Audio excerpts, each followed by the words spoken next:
quiero que me acompañe en su Biblia al libro de Hebreos, capítulo 12. Vamos a meditar en esta carta de Hebreos.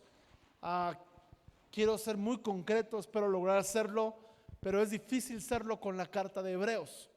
Hebreos capítulo 12, verso 1, quiero leer del 1 hasta el 6. Dice: por tanto nosotros también, teniendo en derredor nuestro una gran nube, tan grande nube de testigos, despojémonos de todo peso y pecado que nos asedia y corramos con paciencia la carrera que tenemos por delante. Puesto los ojos en Jesús, el autor y consumador de la fe, el cual por el gozo puesto delante de él sufrió la cruz, menospreciando el oprobio, y se sentó a la diestra del trono de Dios. Considerad a aquel que sufrió tal contradicción de pecadores contra sí mismo, para que vuestro ánimo no se canse hasta desmayar. ¿Cuántos en la carrera de la fe hemos tenido desánimo? ¿Sí? Y hemos querido desmayar. Ahora, aquí yo veo tres guerras que vienen a nuestra vida en la carrera de la fe: desánimo, ¿sí? Cansancio y desmayar. Yo quiero decirle algo: el estar desanimado, el estar cansado y el desmayar es responsabilidad nuestra. No es como que yo tenga derecho a estar desanimado porque alguien hizo algo malo y entonces ya me hirió, me ofendió, o alguien, ¿verdad?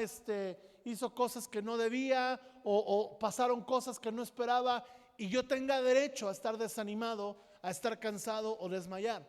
Esto es parte de la disciplina espiritual. Yo debo de mantener mi ánimo, debo de mantener mi fuerza y debo de mantenerme en la carrera corriendo. Por lo tanto, estas tres tareas son responsabilidad de cada creyente mantenerlas, ¿sí? No tienes excusa, no hay como que un motivo suficientemente fuerte por lo que nos está diciendo la Escritura, porque nos está diciendo que consideremos a aquel que sufrió tal contradicción de pecadores contra sí mismo. Es decir, si Cristo no se desmayó, si Cristo no se cansó y si Cristo no se desanimó, sino que permaneció firme hasta el final, tú y yo tenemos un llamado a ser como Jesús y mantener el mismo nivel y el ritmo en la carrera que Jesús mantuvo. ¿Por qué? Porque tiene la misma herencia que Jesús tuvo. ¿Cuál es esa herencia? El Espíritu Santo. Entonces, el Espíritu Santo no es una sensación, no es una experiencia, no es una administración.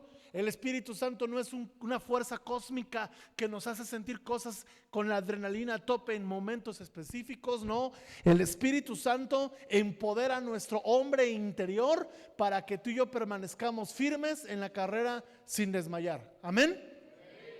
Ahora dice: porque aún no habéis resistido hasta la sangre. Es decir, todavía te falta mucho combatiendo contra el pecado. Y habéis ya olvidado la exhortación que como a hijos se nos dirige, diciendo: hijo mío, no menosprecies la disciplina del Señor, ni desmayes cuando eres reprendido por él, porque el Señor al que ama disciplina y azota a todo aquel que recibe por hijo. Yo he titulado este mensaje: quebrantando el asedio. Y quiero que nos remontemos un poquito al versículo, o rompiendo el asedio, al versículo 1. Dice: nosotros tenemos una gran nube de testigos. Ahora, Hebreos 11 nos habla de la fe y nos habla de los héroes de la fe. Ahora, cuando usted analiza a los héroes de la fe, a mí me llama mucho la atención qué tipo de personas están en el museo de la fe. Porque está gente muy imperfecta, como Sansón.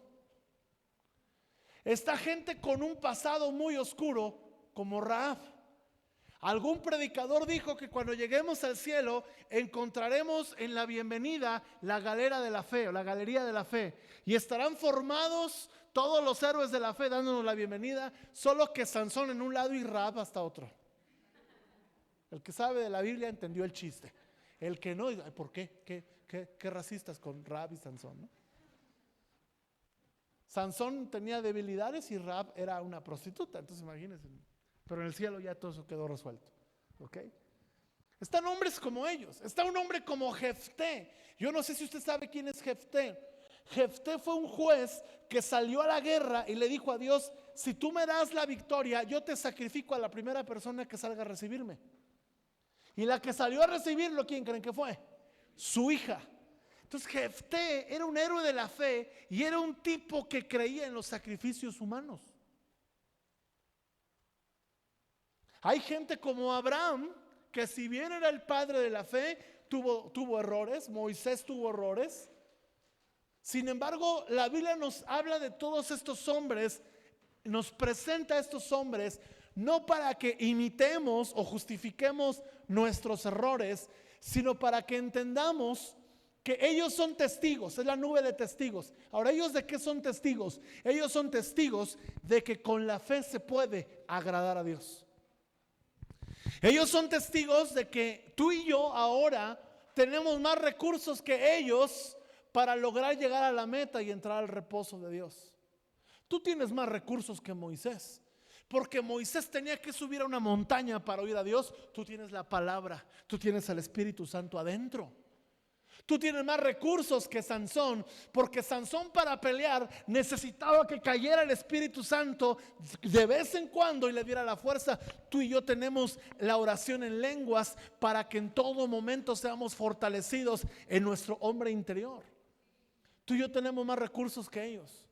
Por lo tanto, nuestro llamado ahora es, como dice la palabra, teniendo tan grande nube de testigos, nos despojemos de todo peso. Cuando la Biblia dice por tanto, está incluyendo que nosotros también podemos entrar a ser héroes en la fe. Nos está diciendo con ese por tanto que la carrera de la fe es para todos. No para el pastor, no para los misioneros, no para los predicadores, sino para todo aquel que le ha dado su fe a Jesucristo, le ha entregado su corazón, tiene un llamado y tiene una asignación, la cual solo se puede cumplir a través de la fe. Entonces viene una recomendación. ¿Me están siguiendo? Están muy sí. Despojémonos, despójese de la flojera, del cansancio, del mal del puerco, lo que sea que traiga usted. Despojémonos de todo peso y del pecado que nos asedia. Ahora escucha bien, el pecado detiene nuestra carrera, nos roba el gozo y puede anular el propósito. Todos sabemos ubicar nuestros pecados. ¿Sí o no? Si usted es creyente, usted sabe ubicar sus pecados. A ver, piensa cuál es el pecado con lo que más batalla.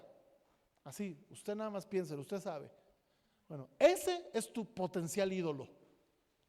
Y eso es lo que te puede gobernar.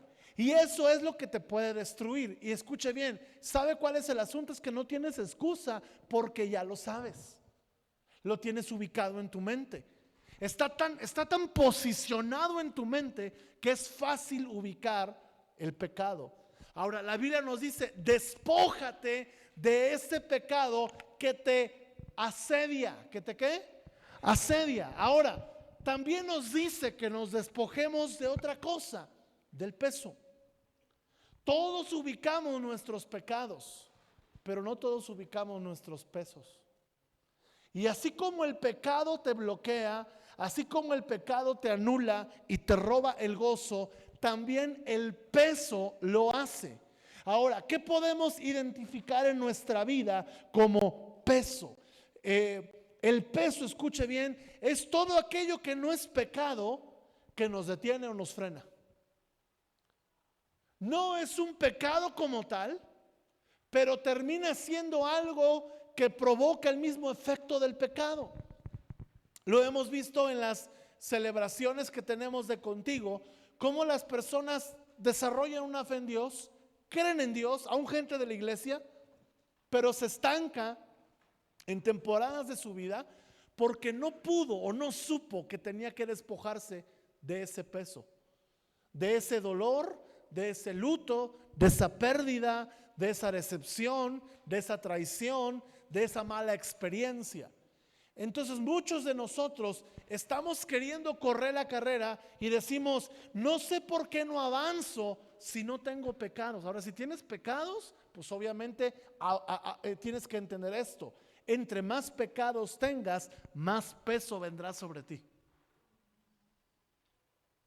No es que por tener pecado no tienes que deshacerte del peso, no. Por cuanto hay pecados en nuestra vida, hay más peso de culpa, simplemente, de vergüenza. Entonces necesitamos identificar los pecados, porque si nosotros no logramos identificar nuestros pecados, ellos van a ser la carga que no nos van a dejar avanzar y van a acarrearnos peso. El pecado siempre va a ser una puerta. Escucha bien, cuando una persona está viviendo, practicando o luchando con algún pecado, no hablo de tentación sino de un pecado, automáticamente es una persona que va a hacer o va a cargar con el peso de la inseguridad, el peso de la culpa, el peso de la ofensa, el peso del menosprecio, el peso de la depresión, el peso de la ansiedad, el peso de la baja autoestima. ¿Por qué? Porque el pecado abre puertas a todos los pesos. Ahora dices, bueno, ya identifiqué, batallo con este pecado, me arrepiento, lo suelto, practico una vida piadosa, pero aún siento que no avanzo porque tienes algún peso.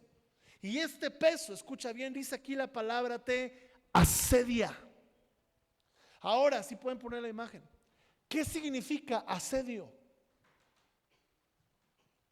Yo entendía la palabra asedio como acoso, asfixia. ¿Cuántos en algún día se les ha subido el muerto? Han sentido que algo los asedia. Pero escucha bien, el asedio, ¿sí? El asedio no es eso. El asedio, escucha bien, es una estrategia militarizada. Era una operación de un grupo militar que rodeaba a un enemigo, impedía la entrada y la salida de la ciudad hasta que consiguiera su rendición. Es decir, que el asedio, lo primero que trae a tu vida, hay pecados y hay asedios, o hay pecados y hay pesos que son emociones, que lo primero que hacen es que traen a tu vida intimidación. Como, ¿qué sentirías tú si estamos reunidos y de repente se pusiera un ejército de hombres encapuchados con armas, no nos dijera nada, simplemente se pusieran en los accesos apuntando hacia acá? ¿Cómo te sentirías? Intimidado, asediado. Ya me está capturando el tema, ¿no? Es como si de repente en una guerra, ¿sí? Usted ve las películas de guerra, como los ejércitos rodean el campamento enemigo y lo que quieren es asediar. No hacen alguna operación de ataque. Escuche bien esto. El peso y el pecado no hacen una operación de ataque, sino de asedio.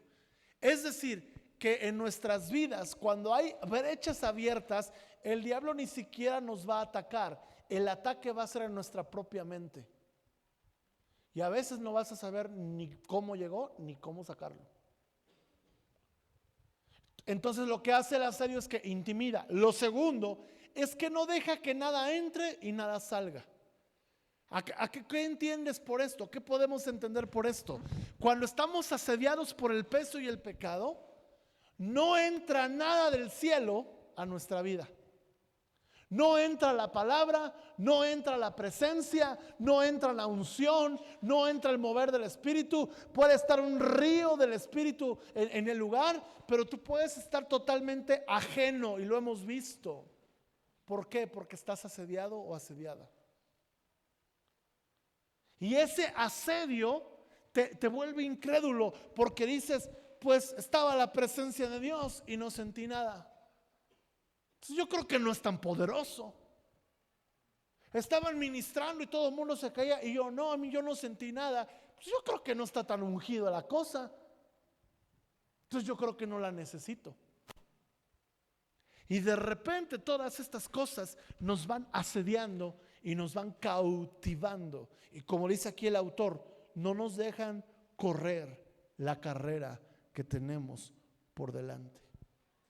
El asedio solo te lleva a una carrera, la que tienes para atrás. Nada entra, pero tampoco nada sale. Nos volvemos herméticos. No sale un amén, no sale un gloria a Dios, no sale adoración, no sale oración, no sale hablarle a otros de Cristo, no sale confesión de pecados, no sale pedir perdón. Nada entra, y como nada entra, nada sale. Y nos volvemos unos creyentes totalmente cauterizados en nuestra conciencia. Hasta un pequeño peso de enojo que no ha resuelto te puede llevar a eso. Una pequeña cosa, una palabra que te hirió, una palabra que te hizo sentir descalificado y automáticamente globalizaste tu realidad con esa palabrita. Traes un peso que no te deja correr la carrera. ¿Están conmigo? Ahora quiero hacer una pregunta.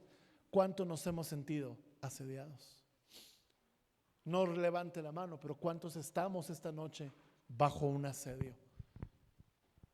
Sea por el pecado. Mire, es más fácil identificar el pecado, pero eso no quiere decir que sea más fácil de abandonarlo. ¿Sí? Hay que identificar el pecado, pero hay que identificar el peso, aquellas cosas que no nos dejan seguir. Mire, muchas veces en las consejerías, que a veces no son. Yo llamo consejería cuando alguien viene a pedir un consejo para crecer en su vida espiritual. ¿Sí? Lo otro puede ser quejo consejerías. Cuando alguien viene a quejarse de alguien más, de su esposa, de todo el mundo. Y muchas veces en esos tiempos salen cosas hasta contra mí, ¿no? De que venían a tratar un tema con alguien más. No, y también con usted, pastor, porque un día usted desde el púlpito dijo esto y esto y esto. ¿Y cuánto tiempo tiene eso? 7 años. 7 años cargaste con eso. Con razón te estancaste. Con razón vi que tu servicio bajó. Con razón vi que tu devoción se apagó. Con razón vi que tu generosidad se anuló. ¿Por qué? Porque un peso te detuvo. Entonces yo quiero animarles. Este mensaje es de motivación.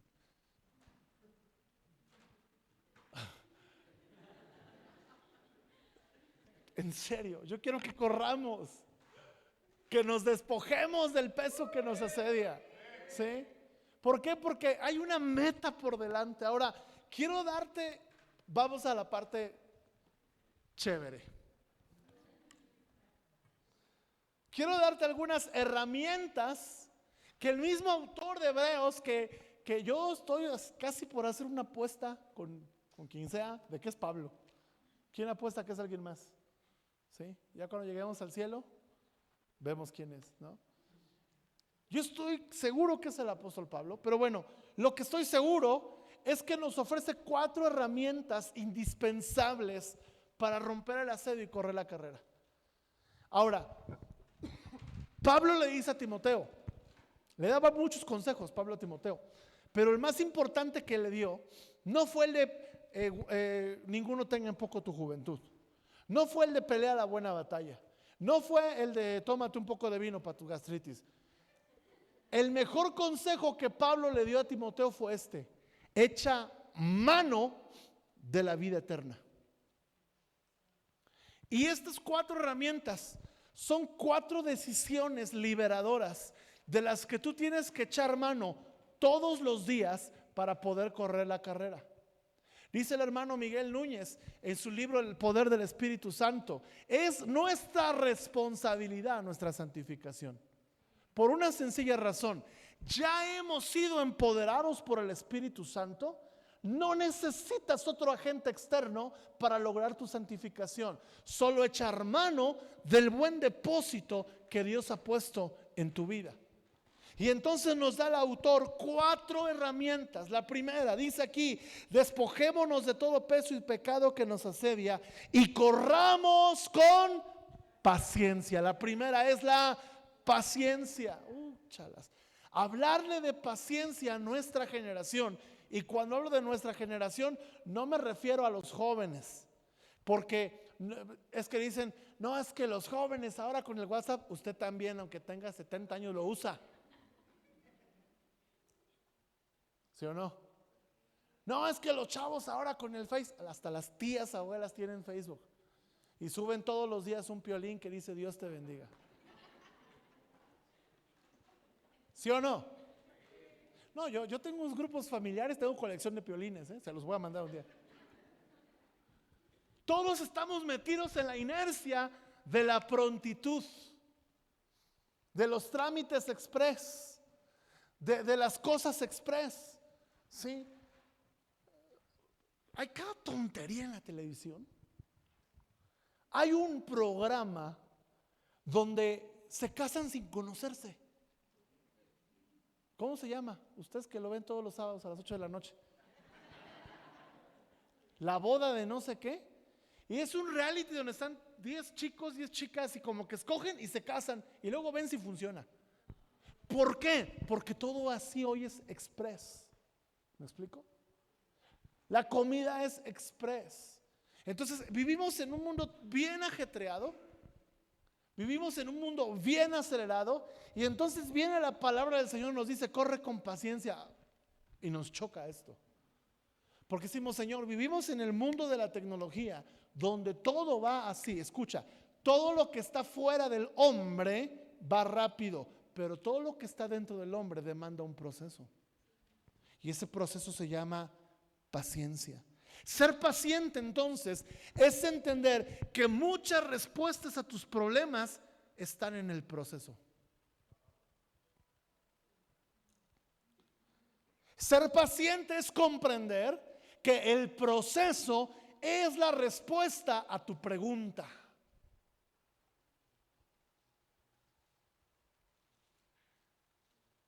Ser paciente es esperar que la fuerza que viene de Dios es la mejor respuesta que yo puedo obtener para mi circunstancia. Te pongo 2 versículos de fundamento. Salmo 40, versículo 1.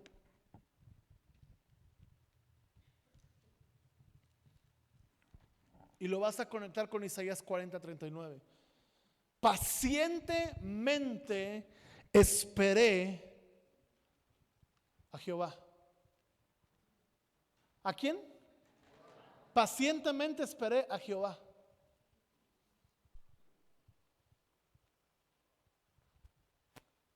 Recuerdo que en una ocasión a alguien le íbamos a dar ray y dijo, no, porque están por venir mis papás por mí.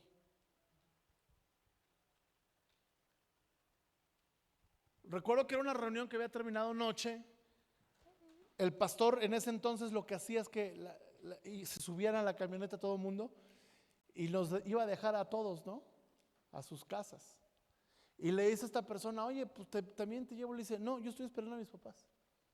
Y no se subió. El chiste es que después le dije, oye, ¿cómo le hiciste?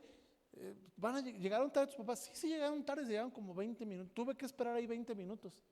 No, hombre, nosotros nos fuimos luego. Y me dice, sí, pero ¿a qué hora llegaste a tu casa? Dije, no, pues yo fui el último en la ruta. Y dice, yo llegué antes que tú, por ser paciente. Ser paciente es a veces no hacer nada, sabiendo que no hacer nada es el camino más rápido.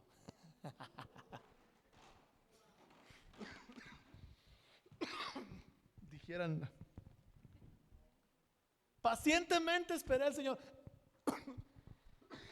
Sean pacientes con mi tos, por favor. Y Él se inclinó a mí y oyó mi clamor. Quiere decir que la persona clamó y hubo un tiempo de silencio. Y después hubo un tiempo de respuesta. La respuesta de Dios después del silencio es más pronta que la respuesta de Dios a veces sin el silencio. Porque muchas veces la respuesta estaba en el silencio en sí mismo. Si usted trae sueño, eso no lo va a digerir. Pero mire lo que dice Isaías 40, 39.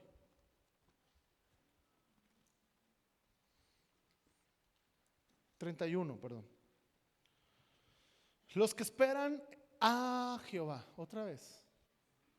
Los que esperan a Jehová tendrán ¿qué? Nuevas fuerzas. Levantarán alas como las águilas, que las águilas ahora sí están volando. Correrán y no se cansarán. Caminarán y no se... ¿Qué es lo que nos dice el autor de Hebreos? ¿Recuerdan lo que les dije al principio? No te desanimes, no te canses y no te desmayes. ¿Por qué cansamos? ¿Por qué nos desanimamos? ¿Y por qué desmayamos? Por impacientes. Por eso dice aquí, espera a Jehová. Pacientemente esperé a Jehová y Él me oyó. Cada vez que tú ejerzas paciencia, tienes que comprender que la paciencia te ayuda a desarrollar el carácter de Cristo en tu vida. Cristo tuvo que ser paciente. Quiero decirte algo, Dios sigue siendo paciente con nosotros. Amén. Por lo tanto, y mire, Dios sabe cuál es el resultado final. Dios te ve a ti, Dios me ve a mí y dice, yo ya sé cómo va a acabar este. Y sabes que Dios no se desespera contigo y conmigo, porque si se desesperara, ya nos hubiera mandado un rayo así. Ya no aguanto ya, de una vez, ya salvo si ya, llévatelo, la va a seguir regando aquí, llévatelo ya. No, Él es paciente. Él es paciente con nosotros. Y tú tienes que ser paciente con tus circunstancias, paciente con Dios, paciente con las personas que te rodean. Lo contrario a ser paciente es ser reactivo. ¿Qué es ser reactivo? Te dan y tú respondes. Eso no es impaciencia, es ser reactivo. Y ser reactivo es lo contrario a ser paciente. Jesucristo fue paciente porque Él podía llamar a una legión de ángeles que vinieran y consumieran a todos los soldados romanos mientras la abofeteaban y le decían, profetiza quien te golpeó. Y Él simplemente guardó silencio, los miró a los ojos. Charles Spurgeon dice, oh soldado, le escribe el soldado Charles Spurgeon en un libro que se llama La cruz y la muerte de Cristo. Y Charles le escribe, el príncipe de los predicadores le dedica un parrafito al soldado, le dice, oh soldado, qué temerario eres tú. ¿Cómo te atreves a decirle a la palabra viviente que profetice quien le golpeó? Si alguien pudiera decirte el día de tu nacimiento como el día de tu muerte, sería Él. Si alguien pudiera decirte tu destino y tu condenación eterna, sería Él. Si alguien con una palabra y profecía pudiera fulminar tu existencia, sería Él. Mas por cuanto fue paciente y te amó, guardó silencio. ¿Cuánto más nosotros podemos? Tenemos al Espíritu Santo. Amén. ¿Está usted motivado o no? Okay. Vamos con la segunda herramienta.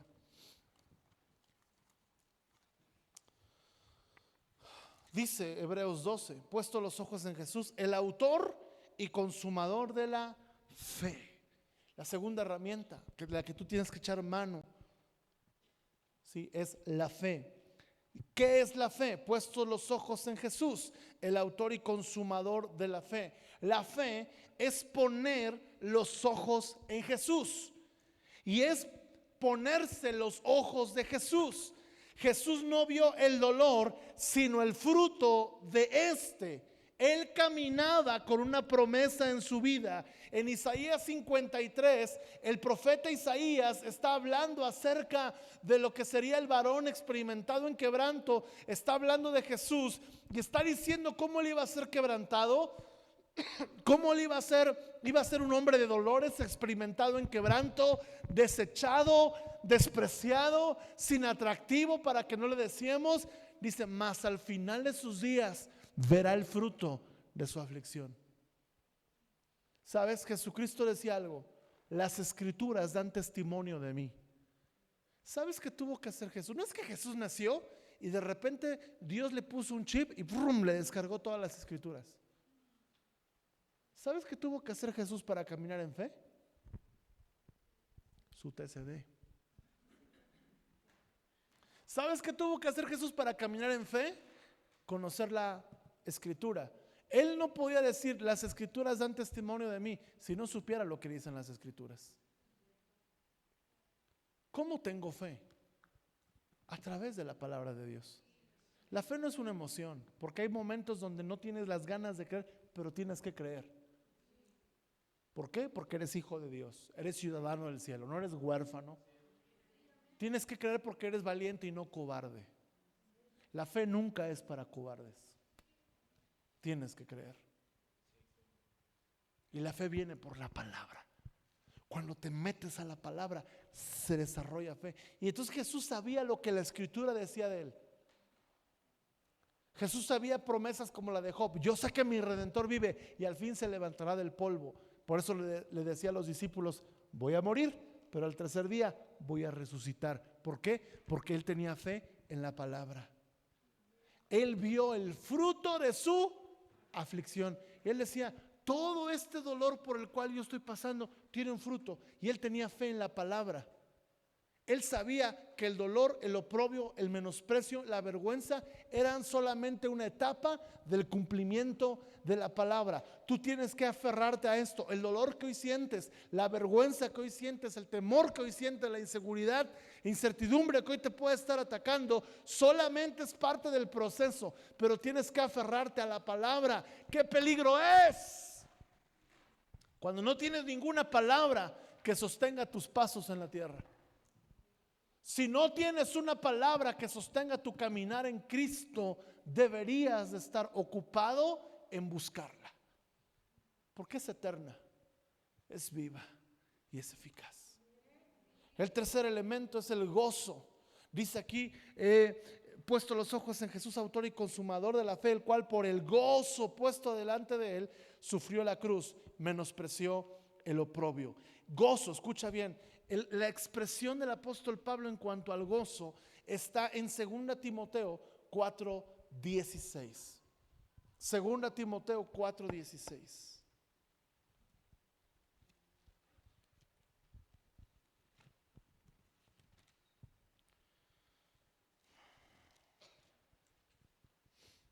Y está hablando el apóstol Pablo desde una cárcel. Y si tú te has sentido abandonado, es que nadie en la iglesia me marca, nadie me habla, es que mi familia no me... Vas a ver, este versículo te va a liberar y te va a decir, ya, no seas nena. En mi primera defensa, está preso Pablo. Ahora, no en cualquier cárcel, no creas que era el Cerezo de Pachuca, donde hasta celular tienes y te puedes comunicar y extorsionar. Está preso en un calabozo donde no da la luz del sol, donde en ese calabozo pasa un río con todos los desechos humanos de toda la cárcel, mojando sus pies, en una celda que no mide más de 1,20 m, donde él tiene que estar todo el tiempo encorvado o acostado, pero acostado en el lodo, con desechos, en un lugar frío, en un lugar donde cuando se acuerdan le dan un poco de alimento, un poco de agua.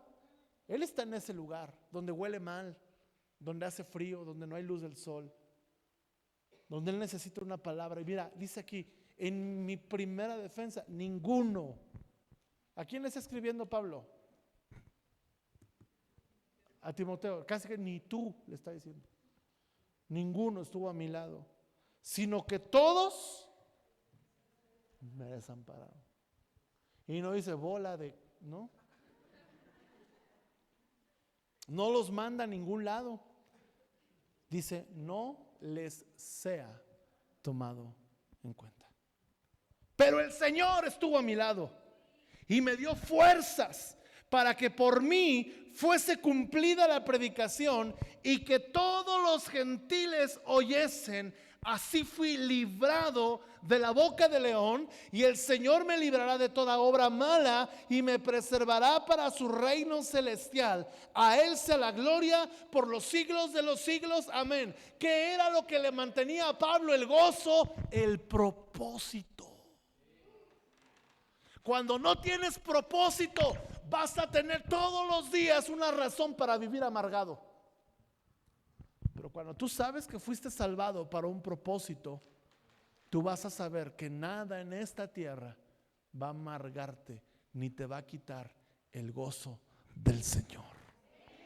Por eso Jesús mantenía el gozo, Pablo mantenía el gozo. Tú y yo tenemos que mantener el gozo. Lo cuarto y último, volvemos a Hebreos. Si me puedes apoyar, Brenda. Porque aún no habéis resistido contra la sangre, hasta la sangre, combatiendo contra el pecado. Y habéis ya olvidado la exhortación que como a hijos se os dirige, diciendo: hijo mío, no menosprecies la disciplina del Señor, ni desmayes cuando eres reprendido por él. Aquí viene el cuarto elemento, está escondido. Porque el Señor al que ama, disciplina. Cuarto elemento es el amor de Dios. Con estos cuatro elementos, tú puedes romper el asedio del peso y del pecado. Ahora, el gozo que recibimos del Señor es inefable, es indescriptible, porque el gozo del Señor es nuestra fortaleza. Amén. La paciencia es un ancla. La fe es la certeza de lo que se espera, la convicción de lo que no se ve. Pero hay algo que sobrepasa todos estos bienes, porque son tres los que permanecen: la fe, la esperanza y el amor. Pero el mayor de ellos es, porque escucha bien, un día no necesitarás fe, porque lo vas a ver. Un día no necesitarás esperanza, porque todo lo malo habrá acabado. Pero lo que nunca dejará de ser es su amor. Y aquí nos dice el autor: corre con paciencia, corre con fe, corre con gozo. Pero no te olvides que estas tres no son nada si no corres con amor. Porque el amor es lo que le da definición a todo lo que somos y hacemos. Sin el amor de Dios en tu vida y en mi vida, perdemos la definición de lo que somos. Primera Corintios dice: si yo hablase lenguas humanas y angélicas y no tengo amor, vengo a ser como metal que resuena, címbalo que retiñe.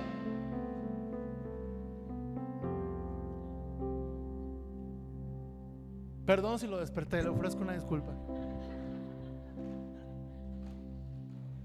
Si no tengo amor, pero estoy corriendo con fe, pero estoy corriendo con paciencia, pero estoy corriendo con gozo, ni es gozo eso. Címbalo, metal que resuena. Ahora, tú tienes que determinar en la vida qué te asedia: si el pecado o el amor de Dios. Porque hay algo en la Biblia que dice que el amor, hay otra cosa que nos puede asediar. Está en 2 de Corintios capítulo 5, versículo 14. Es uno de mis versículos favoritos, la verdad.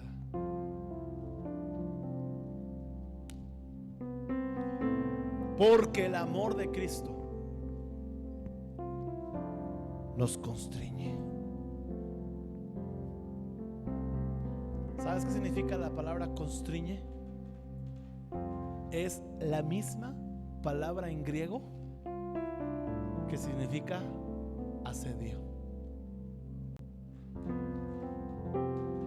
Tú decides qué te asedia: si tus pecados y el peso de esta vida o el amor de Dios. Ahora vuelve a recordar lo que es el asedio. Solo que el amor de Dios no te intimida, pero sí te hace íntimo. El amor de Dios no deja que nada salga. Es decir, el amor de Dios no va a dejar que tú te vayas. Y el amor de Dios no deja que nada entre, no va a dejar que nada que te dañe entre. Porque el que habita bajo el abrigo del Altísimo morará bajo la sombra del omnipotente Dios. ¿Sabes cuál era el propósito de los enemigos al asediar una ciudad? Que saliera el rey con una bandera blanca y decir al general del ejército: no podemos hacer nada contra su asedio, aquí estamos, no nos maten, tomen la ciudad, les pagaremos tributo, nos rendimos. ¿Sabes cuál es el propósito del amor de Dios? Que tú salgas de tu escondite, que tú salgas de tus pesos, que tú salgas de tus pecados, que tú salgas de tu sistema de vida y le digas al Señor: ya vi que me amas y que no vas a dejar de hacerlo. Ya vi que tu amor me ahoga, me sofoca, me constriñe, no puedo hacer nada. Ya, me rindo. Y cuando eso haces, tu carrera corre a otro nivel, tu carrera corre a otro ritmo.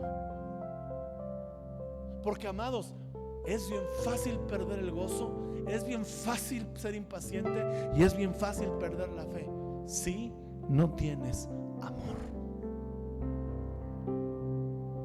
Y cuando hablo que tengas amor, no me refiero a que seas como Barney y sus amigos, que así.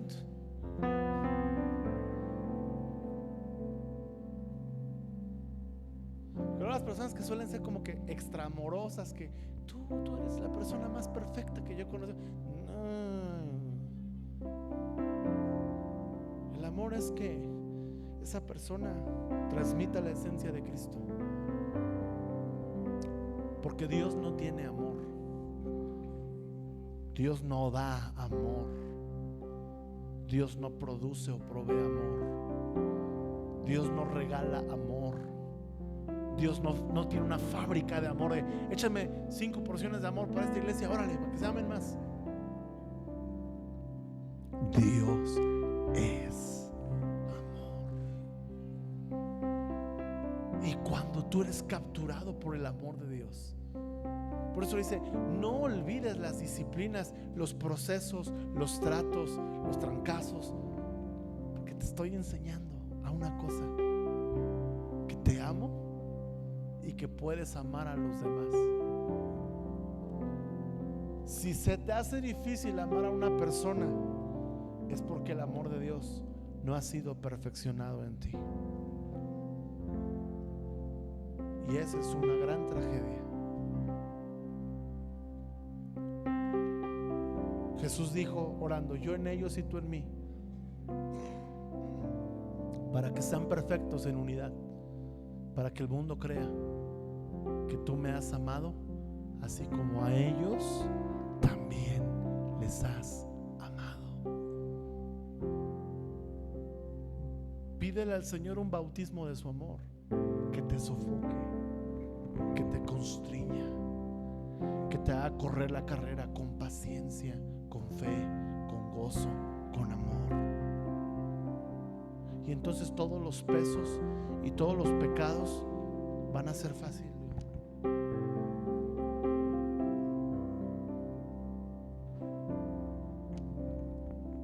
Eso hizo un hombre llamado Bartimeo. Bartimeo tenía que tener una capa. Con esta capa él mendigaba. Él tenía que ponerse la capa así, una limosnita, por el amor de Dios. Y si llegaba un soldado romano y no veía su capa, le decía: hey, Bartimeo, tu capa. No puedes pedir limosna si no traes capa. Era como el certificado del sindicato de limosneros de Jerusalén. Ellos tenían que ir a la delegación romana a solicitar la capa para poder mendigar. ¿Por qué? Porque al final venía el cobrador de impuestos.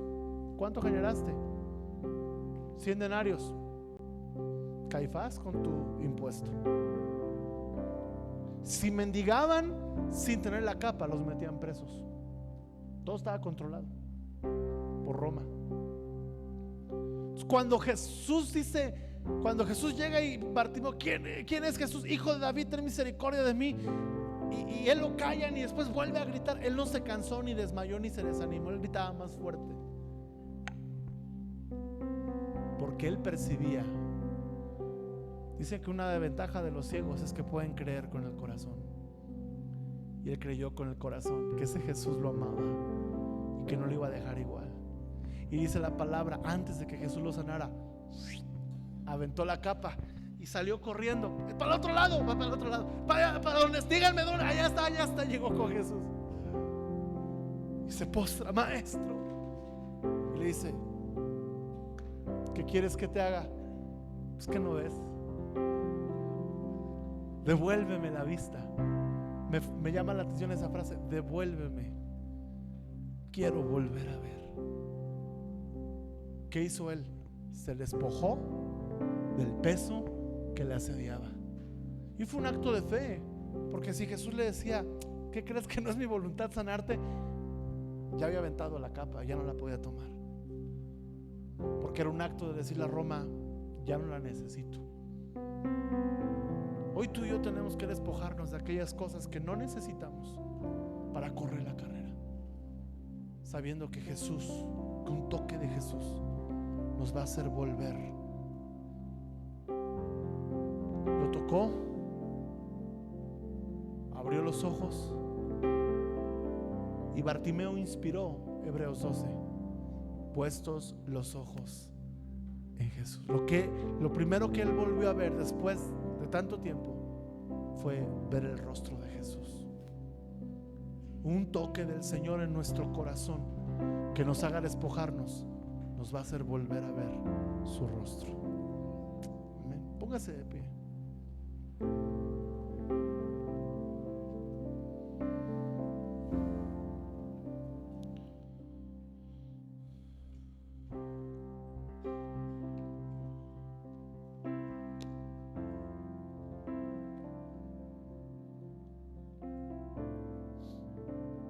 Yo quisiera hacerte una pregunta: ¿qué tanta fe tienes hoy para correr?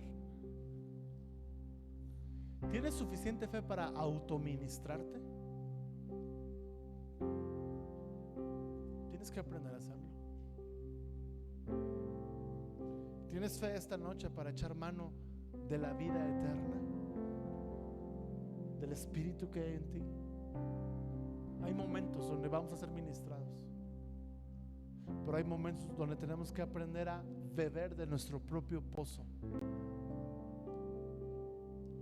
Porque que alguien te ministre es hermoso, en verdad es hermoso, pero estás bebiendo del pozo de alguien más. Pero cuando tú bebes de tu propio pozo es maduro. Y si no tienes un pozo, llénatelo, ya háztelo hoy. Yo solamente voy a orar. Yo confío en el poder de la palabra del Espíritu Santo. Y sé que yo siento la presencia del Espíritu aquí, muy fuerte. Aprende a echar mano de la vida eterna, a correr tu carrera y rompe el asedio. No es un asunto, escucha bien, de una guerra espiritual que se resuelve reprendiendo demonios. Es un asunto de una guerra espiritual que se resuelve practicando la verdad, siendo paciente, caminando con fe, caminando con gozo, y lo principal, empaparnos del amor de Dios. Yo solamente voy a orar por este último punto. Si tú reconoces que necesitas ese resurgir de su amor, no te sientas comprometido en este momento a amar a todos los demás, porque así como estamos a veces sería imposible. Pero siéntete hambriento de sentarte a la mesa con Él y de dejar que Él te ame. Los hijos van creciendo. No sé si les pasa a los que tienen de 9 para arriba, ya no se dejan abrazar. Y yo les digo: déjame demostrarte que te amo. Yo no quiero que seas un joven traumado que diga: ay, mi papá nunca me abrazó. No pueden decir eso. A veces en la vida cristiana vamos creciendo, dizque madurando, pero ya no disfrutamos del amor del Padre y de repente nos cansamos de la carrera. Cierra tus ojos.